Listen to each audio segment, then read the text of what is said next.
noches a todos y a todas. Muchas gracias por tomarse el tiempo para seguir esta transmisión en vivo. Si este pequeño esfuerzo que estamos haciendo les resulta a ustedes de utilidad, continuaremos transmitiendo todos los días viernes a esta misma hora, 8 de la noche, hora del Ecuador, diversas temáticas que enriquezcan nuestra lectura de la Biblia, su interpretación, la aplicación a nuestra vida diaria y también la aplicación a la vida diaria de nuestras comunidades de fe. Así que, una vez más, muchas gracias a nombre de la Escuela de Estudios Bíblicos, Teológicos y Pastorales, eFaith, les doy la bienvenida a esta transmisión. Bueno, el día de hoy estamos iniciando una serie de estudios bíblicos que nos acercarán desde distintas perspectivas a las diversas instituciones familiares que hay en la Biblia. Así que es por eso que el título de esta serie es solamente La familia y la Biblia. A ver, si pretendemos estudiar las dinámicas familiares de la Biblia, antes de entrar al texto bíblico a buscar cualquier cosa, primero debemos ser conscientes desde dónde vamos a entrar. ¿A partir de qué? ¿A partir de qué posición estamos nosotros definiendo nuestro objeto de investigación? Es decir, la familia. ¿Qué entraremos a buscar en el texto? Si empezamos un estudio sobre las familias en la Biblia, ¿qué vamos a buscar? Nos toca buscar un grupo doméstico conformado por papá, mamá e hijos. Vamos a buscar tal vez a un grupo de personas que se han convocado alrededor de su parentesco. Vamos a buscar a un grupo de personas que sobre la base de algunos acuerdos de convivencia y de protección mutua, independientemente de su relación sanguínea, se han reunido. ¿Qué buscamos cuando nos preguntamos sobre la familia en la Biblia? Es importante hacernos estas preguntas. ¿Por qué? Porque si no, cometeremos de partida un gravísimo error. Cometeremos el error de trasladar nuestro concepto moderno, occidental, de un matrimonio monógamo con 3, 4, 5 hijos, como habitualmente es nuestro concepto de familia, al concepto que el mundo de la Biblia tiene sobre la familia. ¿Es el mismo? No es el mismo. Y por eso no sería correcto, porque buscaríamos en el texto algo que le es ajeno al texto. Entraríamos a buscar familias que no se hallan en el texto.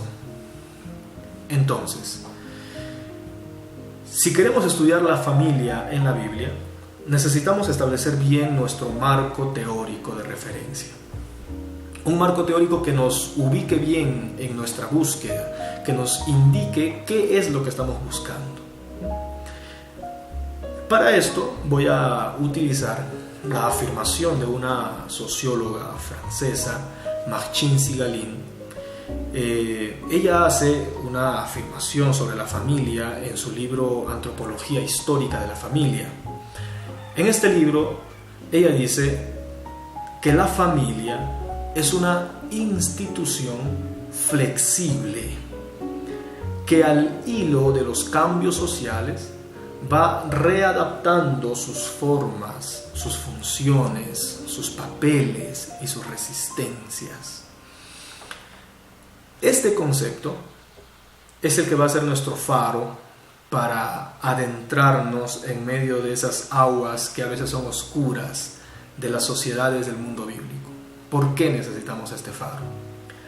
Porque el fenómeno familiar en las sociedades del mundo de la Biblia es un fenómeno diverso, es un fenómeno flexible, es decir, es un fenómeno que se va alterando con los cambios sociales que va viviendo también su ambiente cultural.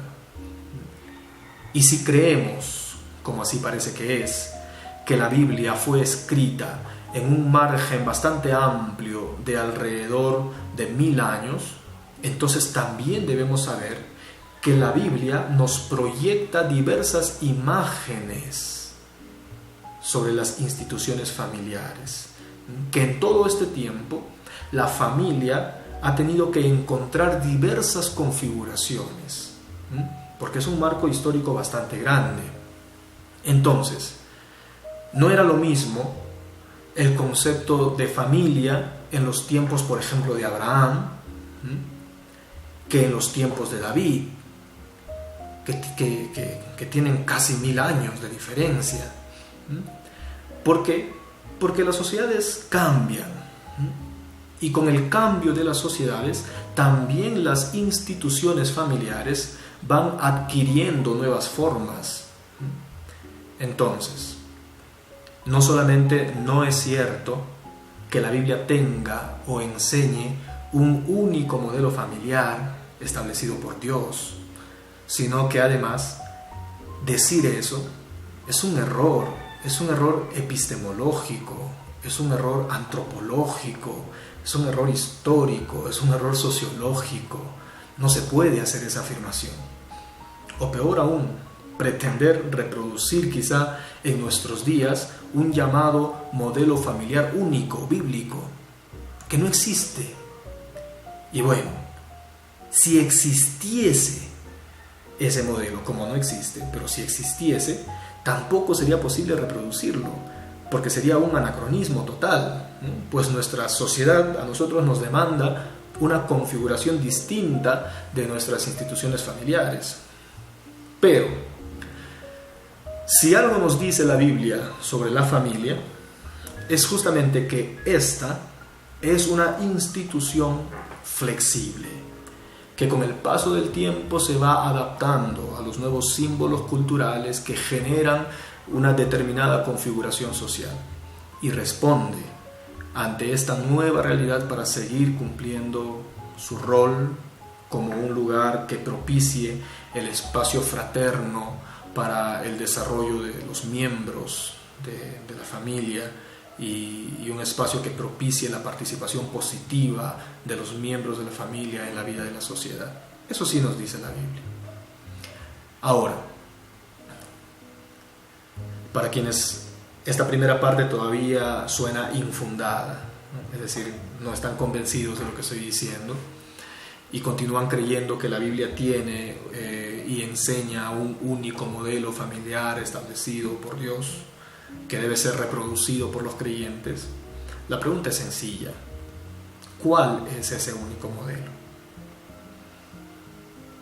¿Dónde lo encontramos?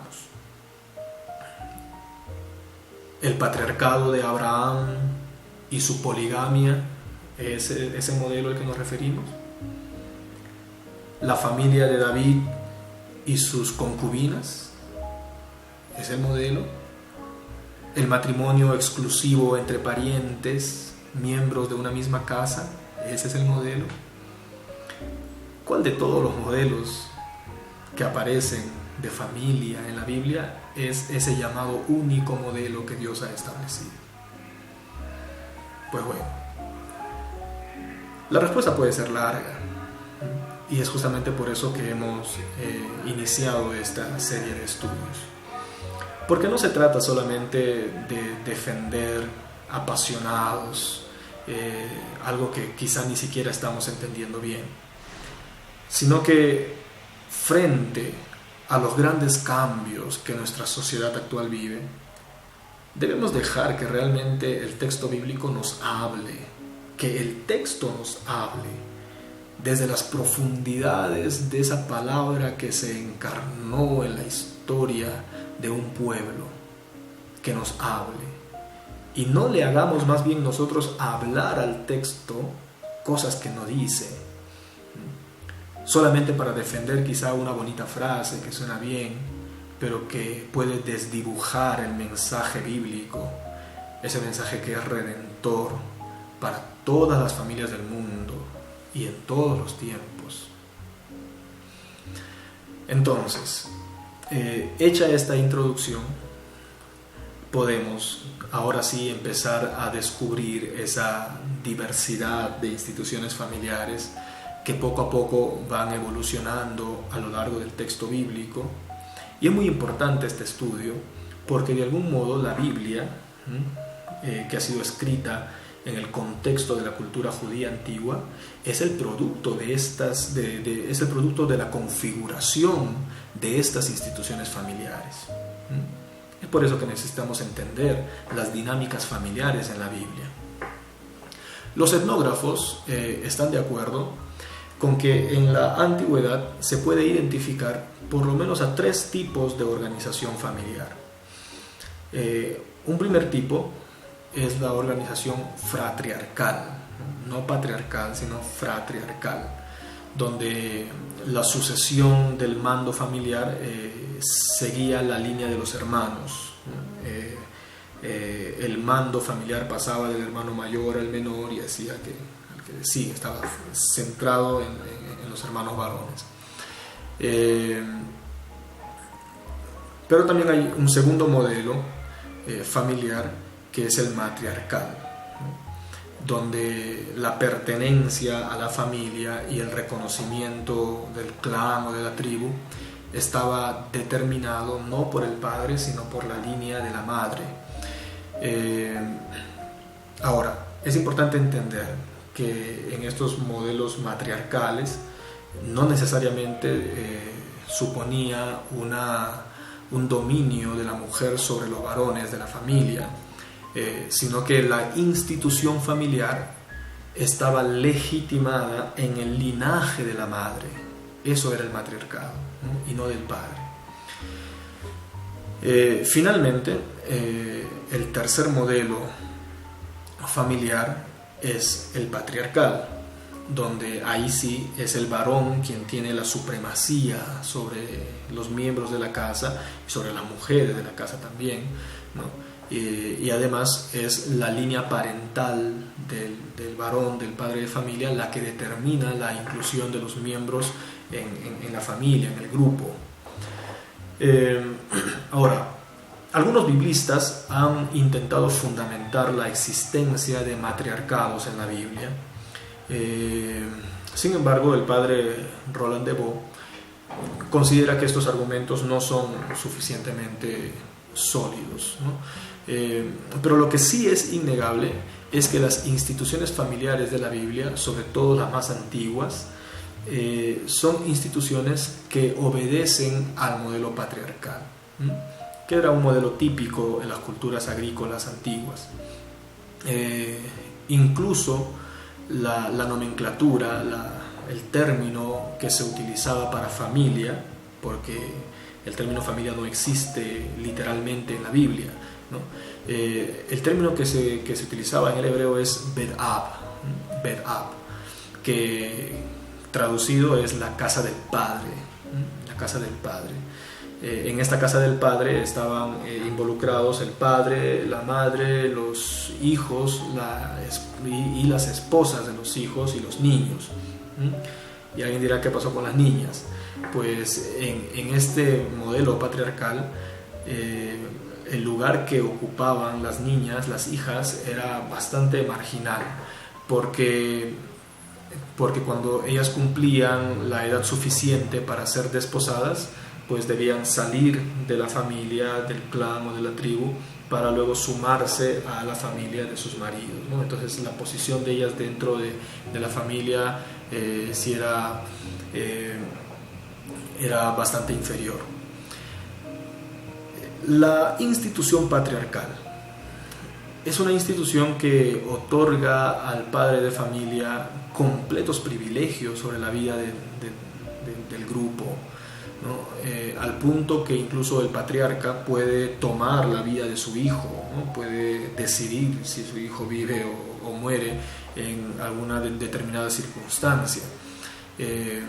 Esto se ve bastante claramente en un texto que es mucho más antiguo que la Biblia, el Código Hammurabi, El Código Hammurabi es un texto legal del segundo milenio antes de Cristo, que servía para regular la convivencia de los pueblos de la antigua Mesopotamia, ¿no? Lugar de donde sale justamente Abraham y su familia, ¿no? Así que es muy probable que estos pueblos que salen desde Mesopotamia lleven la configuración legal para la convivencia que tenía el Código de Hammurabi. En el caso del Israel premonárquico, ¿no? Porque hay que empezar a separar etapas para entender la familia en la Biblia, en este caso en el Antiguo Testamento. Israel vive distintas etapas en su historia.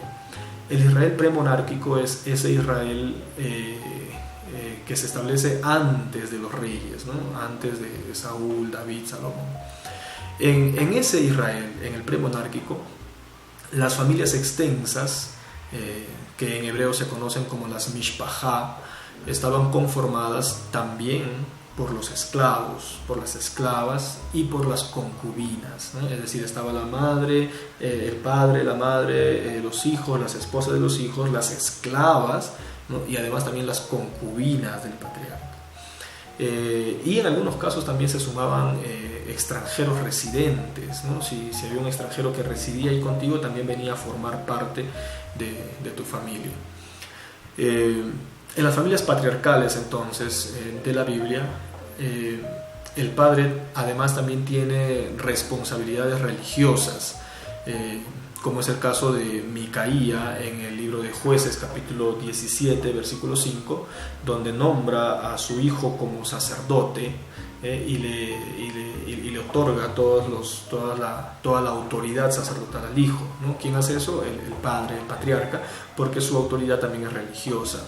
Pero su autoridad también es judicial, ¿no? Entonces es como que los poderes se concentran en torno al padre de familia. Recordarán ustedes, por ejemplo, la escena en Génesis capítulo 42 versículo 37, cuando José manda a pedir a Ismael.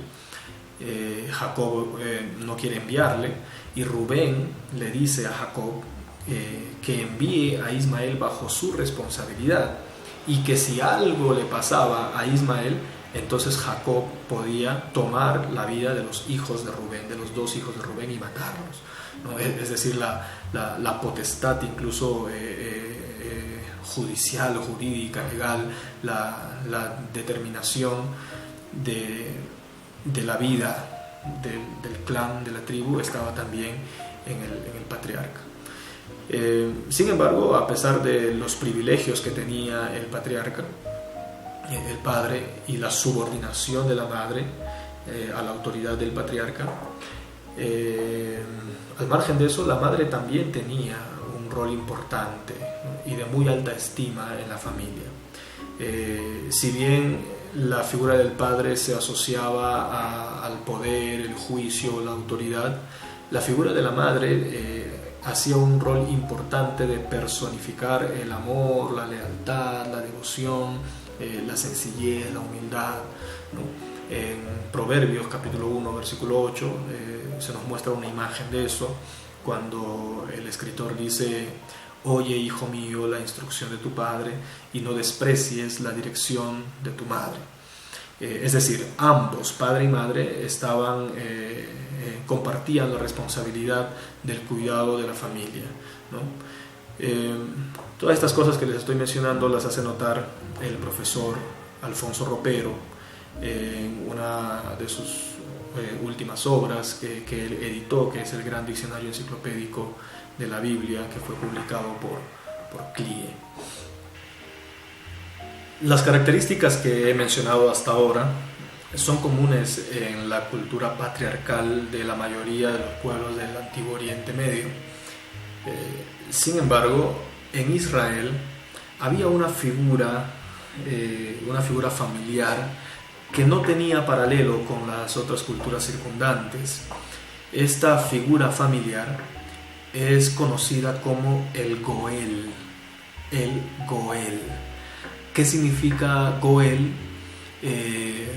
Es el participio de Gaal, que significa rescatar, En este caso Goel es rescatador, es liberador, es redentor.